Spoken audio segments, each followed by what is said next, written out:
महागठबंधन जिसका एक अंग है ये आरजेडी, महागठबंधन को कमजोर करने का काम तेजस्वी ने किया है। सवाल है, आप लगातार जनसुराज से जुड़े हुए हैं और आप नरकटिया क्षेत्र से आते हैं। नरकटिया विधानसभा जहां से शमी मोहम्मद पूर्व मंत्री अभी विधायक हैं और लगातार वो भी क्षेत्र में रहते हैं, लेकिन आपका एक देखा जाता है काफ़ी छवि उभर रही है एक नया नेता के तौर पर नरकटिया में। तो क्या लग रहा है कि जनसुराज वहाँ से आपको मौका देती है तो आप खड़े उतरेंगे जनता के बीच? जिम्मेदारी तो अभी हमको जो मिली है पहले उसको करने दीजिए, पार्टी के लिए एक नया अध्यक्ष चुनने दीजिए, पार्टी को और मजबूत स्थिति में लाने दीजिए, फिर समय आएगा तो देखेंगे। जो अकलियत है, मुस्लिम समाज है, काफ़ी आरजेडी की तरफ रुख करता है जब भी चुनाव आते हैं, लेकिन जनसुराज की तरफ देखा जा रहा है लगातार जो अकलियत है काफ़ी जुड़ रहे हैं। आप भी अकलियत समाज से प्रतिनिधित्व करते हैं और आप भी आते हैं, तो क्या विश्वास रह रहा है कि प्रशांत किशोर की तरफ लोग रुख कर रहे हैं अपना? राष्ट्रीय जनता दल वालों ने, लालू के परिवार ने जो उस पार्टी पे कब्जा कर रखा है और वो ये सोचते हैं कि जो यहाँ का मुस्लिम वर्ग है वो बधुआ मजदूर है। केवल हिना शहाब की बात आप करते हैं, यहाँ सैकड़ों ऐसे लोग हैं जो दरकिनार कर दिए गए। काफ़ी राजनीतिक जो विरोधी हैं काफ़ी टिप्पणियां कर रहे हैं। इसको जनसुराज को बीजेपी का बी टीम बोला जाता है। तेजस्वी यादव ने कई बार इसको लेकर तमाम बातें कही हैं, तो इसको किस नज़र से देखते हैं? देखिए, तेजस्वी एक कम पढ़े लिखे आदमी है, वो अपनी योग्यता के हिसाब से स्टेटमेंट देते हैं। जहाँ तक बात है कि बीजेपी की बी टीम, वो खुद उनकी पार्टी आरजेडी है। हम सही लोगों को चुनेंगे और सही जिनकी सोच सही हो और सब मिल करके सामूहिक प्रयास करेंगे ताकि हमारे प्रयासों से, नए प्रयासों से बिहार को विकसित राज्य बनाया जा सके। आगामी जो चुनाव है 2025 में 243 सीटों पर चुनाव लड़ने वाली है। अभी नई पार्टी बनने वाली है 2 अक्टूबर को और इतनी बड़ी पूरे क्षेत्र में चुनाव लड़ रही है, तो क्या चुनौतियां रहेंगे? अभी वर्तमान में जो पार्टियां, उनमें किसी का भी साहस नहीं है कि 243 सीटों पर अपना चुनाव कैंडिडेट उतार दे। ये जनसुराज की शक्ति है, ये जनसुराज की सोच है। मुस्लिम समुदाय के लोग अब सोचने लगे हैं कि नहीं, हमें जिनका हमने साथ दिया, जिनके साथ चले, वही उन्होंने ही हमें ठगा, ये अब लोग समझने लगे हैं। इसलिए समय जब बदल रहा है तो लोगों का सोच भी बदलेगा। बिहार के चंपारण से एक अभियान की शुरुआत होती है और पूरे देश में उसका चर्चा बन जाता है। और जी हाँ, हम बात कर रहे हैं जनसुराज अभियान को लेकर, जहाँ जो प्रशांत किशोर जो यहाँ से शुरू करते हैं चंपारण से और पूरे देश में चर्चा होती है। इसी मुद्दे पर बात करने के लिए हमारे साथ मोतिहारी के सुप्रसिद्ध डॉक्टर मंजर नसीम है। सबसे पहले तो स्वागत है सर। सत्याग्रह न्यूज के बंधु, आपका भी हमारे यहाँ स्वागत है। क्या कहेंगे सर, ये जो अभियान चल रहा है आपका, लगातार चर्चा हो रही है, पूरे देश भर में पूरी चर्चा हो रही है। अब ये 2 अक्टूबर को पार्टी का रूप ले लेगी, नया इसका जो संगठन है विस्तार हो रहा है, क्या कहेंगे? देखिए, जैसे गांधी जी ने आज से 100 साल पहले सत्याग्रह नॉन कोऑपरेशन मूवमेंट का शुरुआत किया था, उसी रोशनी में, उसी तरह से बिल्कुल हम लोगों ने भितिहरवा आश्रम से आज से लगभग 2 साल पहले शान जी के अगुवाई में, उनके नेतृत्व में जनसुराज अभियान का शुरुआत किया गया था। लक्ष्य था कि बिहार के लगभग 5000 गाँव में जाकर के उन गाँव की परिस्थिति, उन गाँवों में जो सुविधाएं हैं, जो असुविधाएं हैं, जो लोगों का कष्ट है, समस्याएं हैं, उनका आकलन करना और फिर उसी हिसाब से 10 वर्षीय योजना बनाना, जिससे इस बिहार को, जो कि एक निभारू स्टेट है आज के टाइम में, एक सबसे पिछड़ा स्टेट है इंडिया का, उसको कैसे विकसित किया जाए, देश के अन्य राज्य जैसे विकसित हैं उसके बराबरी में कैसे लाके खड़ा किया जाए, ये उस अभियान का एक सबसे महत्वपूर्ण लक्ष्य। सही सोच, सही लोग और सामूहिक प्रयास। इसके बैकग्राउंड में आप देखें तो आज की जो राजनीतिक पार्टियां हैं, उनका कार्यशैली ऐसा है कि वो जब चुनाव में आती हैं तो उनके यहाँ टिकटों का खरीद फरोख्त होता है, सौदा होता है। तो आप ये समझ लें कि आज के डेट में जो बाहुबली हैं, जो दबंग हैं या जिनके पास आ, माने इलीगल काम है, जिनके पास पैसे हैं ज़्यादा, उनके घर के परिवार के लोगों को टिकट लेना आसान हो जाता है। करप्ट जो हैं, क्रिमिनल्स हैं, जिन जो माफिया हैं, उनको टिकट लेना आसान हो जाता है और वो भी पैसे लेकर के टिकट दे देते हैं। ये आरजेडी, बीजेपी और जनता दल यूनाइटेड तीनों का यही उनकी व्यवस्था है उनके अंदर। तो सही लोग नहीं आ पाते हैं। और क्यों नहीं आते? क्योंकि उनकी सोच सही नहीं है। और जब इस तरह का व्यवस्था होगा तो प्रयास उनके जितने भी हो वो विफल हो जाएंगे। और जिसका नतीजा है कि आज बिहार में प्रति व्यक्ति आय मात्र 100 रुपये प्रतिदिन है या साल का 35,000 है। तो ये एक ऐसा कड़वा सच है कि जो हम लोगों को अंदर से एकदम झकझोर के रख दिया कि ये आखिर ये इन लोगों के प्रयासों के बावजूद जब स्थिति है तो फिर तो 100 साल लग जाएंगे, ये परिस्थिति बनी रहेगी। तो इसको बदलना है, बिहार को अग्रणी राज्य बनाना है, तो एक नया प्रयास करना होगा। और उस प्रयास का जो हमारा लक्ष्य है उसमें हम सही लोगों को चुनेंगे और सही जिनकी सोच सही हो, और सब मिल करके सामूहिक प्रयास करेंगे ताकि हमारे प्रयासों से, नए प्रयासों से बिहार को विकसित राज्य बनाया जा सके। अच्छा, इसी कड़ी में आपको इतनी बड़ी जिम्मेवारी मिली है, चुनाव समिति सदस्य का सदस्य बनाया गया है, जो पूरे बिहार में 7 टीमें हैं जिसमें आपको मौका मिला है, तो इसको जिम्मेवारी को कैसे देखते हैं? ये तो बहुत ही बड़ी जिम्मेदारी है। और आप समझ लें कि अन्य पार्टियों में वो परिवारवाद या व्यक्ति विशेष ही महत्वपूर्ण है। जैसे जनता दल यूनाइटेड में नीतीश कुमार ही चीफ मिनिस्टर बनेंगे और कोई सोच भी नहीं सकता है। आरजेडी वाले के यहाँ लालू प्रसाद की पत्नी या फिर उनका बेटा या बेटी, इससे बाहर वो सोच नहीं सकते हैं कि कोई दूसरा चीफ मिनिस्टर बन जाए। तो एक तरह से हम लोगों के यहाँ परिकल्पना इसके इतर अलग है। हम लोगों ने जो अपना सोच रखा है उसी के तहत एक ये कमेटी बनी है।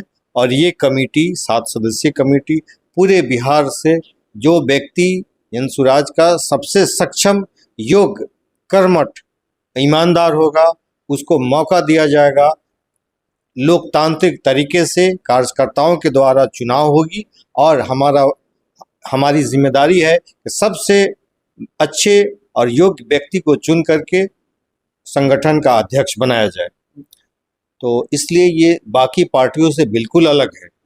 अच्छा, अभी पार्टी नहीं बनी है, फिर भी अभी काफ़ी राजनीतिक दल जो विरोधी हैं काफ़ी टिप्पणियां कर रहे हैं। इसको जनसुराज को बीजेपी का बी टीम बोला जाता था। तेजस्वी यादव ने कई बार इसको लेकर तमाम बातें कही हैं, तो इसको किस नज़र से देखते हैं? देखिए, तेजस्वी एक कम पढ़े लिखे आदमी है। वो अपनी योग्यता के हिसाब से स्टेटमेंट देते हैं। जहाँ तक बात है कि बीजेपी की बी टीम, वो खुद उनकी पार्टी आरजेडी है। अभी मैं आपको बता देता हूँ कैसे है। उनके पिताजी लालू प्रसाद शुरू के दिनों में बीजेपी के साथ पहली बार सरकार बनाई थी, ये यहाँ के सब लोग जानते हैं। उन्होंने लाल कृष्ण आडवाणी का रथ रोक करके मुसलमानों को एक तरह से डराया और दूसरी तरफ एक सहानुभूति की लहर लाल कृष्ण आडवाणी के लिए पूरे देश में फैला दी, जिसका नतीजा हुआ कि वो बीजेपी 2 सीट से अगले साल के चुनाव में 82 सीट पर पहुंच गई।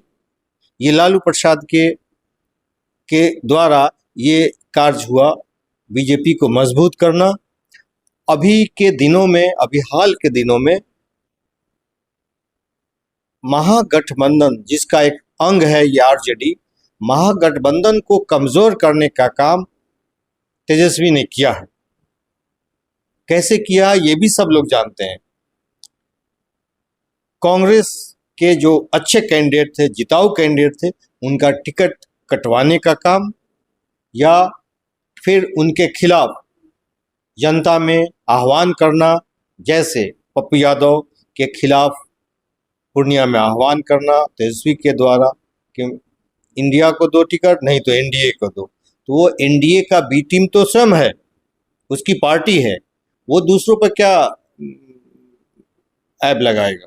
अच्छा, बिहार में देखा जाता है जो अक़लियत है, मुस्लिम समाज है, काफ़ी आरजेडी की तरफ रुख करता है जब भी चुनाव आते हैं, लेकिन जन स्वराज की तरफ देखा जा रहा है लगातार जो अक़लियत है काफ़ी जुड़ रहे हैं। आप भी अक़लियत समाज से प्रतिनिधित्व करते हैं और आप भी आते हैं, तो क्या क्या विश्वास रह रहा है कि प्रशांत किशोर की तरफ लोग रुख कर रहे हैं अपना? इसको तो हम ऐसे देखते हैं कि इन लोगों ने, राष्ट्रीय जनता दल वालों ने, लालू के परिवार ने जो उस पार्टी पे कब्जा कर रखा है, और वो ये सोचते हैं कि जो यहाँ का मुस्लिम वर्ग है वो बंधुआ मजदूर है।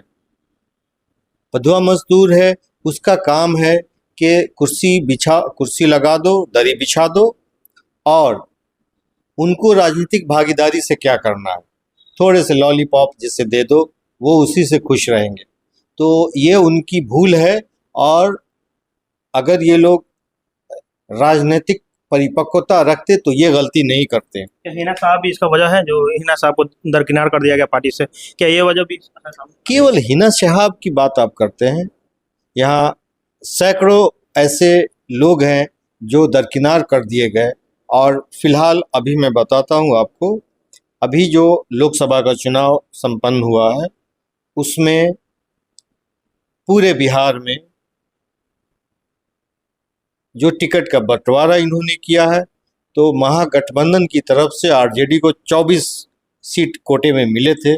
उस 24 सीट में इन्होंने 8-10 यादव और 2 मुस्लिम को टिकट दिया। जो लोग यहाँ के राजनीतिक रूप से सक्रिय हैं वो सब समझते हैं कि ये उनकी राजनीतिक हिस्सेदारी, समुदाय का एक मुस्लिम वर्ग का जो उनकी आबादी है, उस हिसाब से उनकी राजनीतिक भागीदारी नहीं देना चाहते।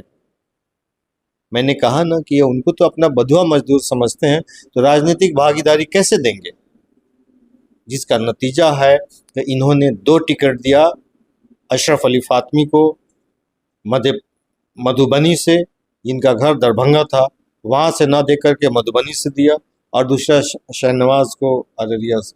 दोनों के दोनों हार गए। तो ये बिहार के लिए दुर्भाग्यपूर्ण है, और मैं कहता हूँ उनके लिए भी दुर्भाग्यपूर्ण है कि क्योंकि ये लोग समझने लगे हैं, बल्कि पहले ऑप्शन नहीं था इसलिए मजबूरी था कि उनको उनके साथ चलते थे। अब जब विकल्प दिख रहा है तो ये वर्ग, मुस्लिम समुदाय के लोग अब सोचने लगे हैं कि नहीं, हमें जिनका हमने साथ दिया, जिनके साथ चले, वही उन्होंने ही हमें ठगा, ये अब लोग समझने लगे हैं। इसलिए समय जब बदल रहा है तो लोगों का सोच भी बदलेगा। अच्छा, अंत में 2 सवाल करेंगे। क्या आगामी जो चुनाव है 2025 में 243 सीटों पर चुनाव लड़ने वाली है, अभी नई पार्टी बनने वाली है 2 अक्टूबर को, और इतनी बड़ी पूरे क्षेत्र में चुनाव लड़ रही है, तो क्या चुनौतियां रहेंगी पार्टी को? देखिए, वर्तमान में जो भी पार्टियां यहाँ हैं, मुख्य रूप से जो पार्टियां हैं, उनमें से किसी का ऐसा साहस नहीं है कि 243 सीटों पे अपना कैंडिडेट उतार दे।